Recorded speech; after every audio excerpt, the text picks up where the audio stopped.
We do have Halloween that's coming up, and I want to commend our police department with an initiative that Chief Murray and his police officers have taken.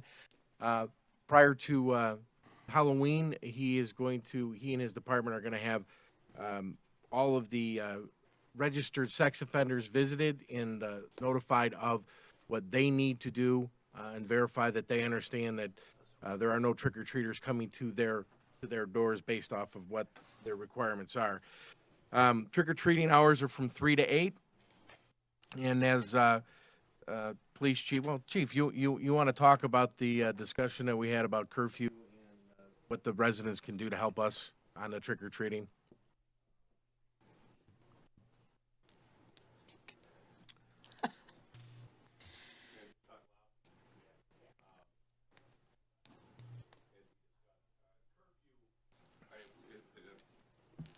By law, 10:30 weekdays, 11:30 on the weekends. But Chief, I'm going to just ask if you can come to the podium. I'm sorry, because I know people at home will want to hear this, and I don't know if the audio will pick up on the video. I'm sorry.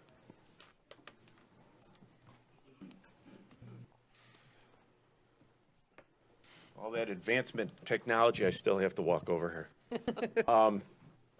As Alex and I had talked earlier about curfew, and and I get that asked quite a bit from parents. What's curfew?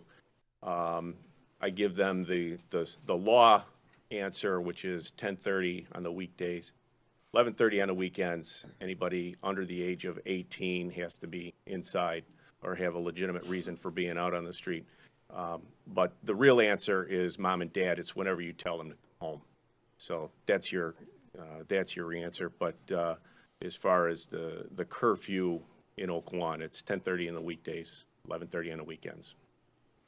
Thank you. And then the other good advice of we all have children, and we all know that Halloween's a very active time. And if we have high schoolers, we need to be very aware that there could be Burma shaver eggs that would come out, and you would hope that you are watching your kids to make who's giggling back there, that you would hope that your kids wouldn't be involved in something like that. But the best thing a parent can do is to be proactive with their kids, explaining to them prior what's acceptable and what's not acceptable, and also supporting our police force in a difficult job that they have to do. I will tell you that the police will have a full complement of police officers out in the street that week or that night. And, I know that in the previous years, not that anything bad has happened, but we just want to make sure that we continue to keep Oak Lawn a great place and make sure we make it through this Halloween by making sure that our children behave while they're out there and are respectful to the neighbors and other kids that are out there. I do commend the police department for doing the check on the sex offenders. I think that that's a great program. And Chief, you believe that will be accomplished probably by Saturday prior to Halloween? I've talked with the division chief who's in charge of it, and I believe it's scheduled for late this week. Okay. Well, thank you for the good job on that. But let's have a nice Halloween. Remember, trick-or-treating is from 3 to 8. If you do not want to participate, do not have your lights on and do not give candy. If you'd like to participate, you have your lights on and let people know. Normally, we have a person that comes up here and talks about participating in what you can have.